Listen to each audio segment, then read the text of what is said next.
8:45. Do it, he whispered to himself. Do it. His eyes searched the room for the muskets. He found them in a corner, neatly stacked, the Hessians' caps nearby. Caught between the hatred he felt toward the soldiers and his fear, he remained unmoving. Do it, his own voice told himself. Do what soldiers do. Pick up the gun. Make them pay for what they've done. He forced himself to look at the old soldier. He's cruel, he told himself. A murderer, an enemy. Silently, Jonathan moved across the room and picked up his own gun. Remembering how wet it had gotten, he set it back down and picked up one of the Hessians' guns. It lay across his hands. Do it, he heard himself say yet again. It's your duty. Near the guns lay the cartridge pouches. Jonathan removed one cartridge. Carefully, his fingers trembling, he went through the loading steps. This time he did it right.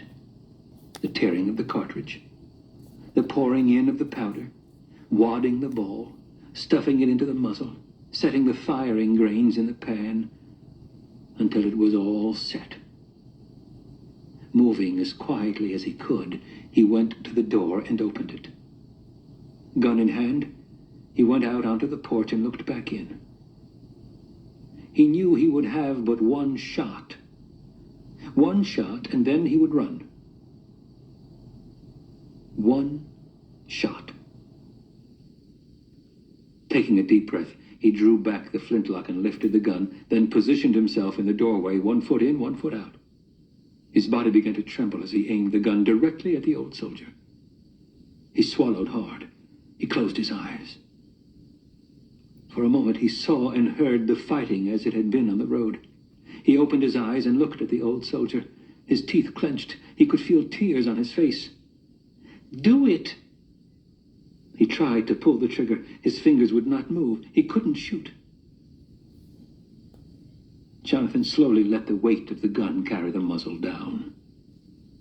Swept by shame, he crept back into the house and, afraid he'd be found out, quietly unloaded the gun and put it back where it had been.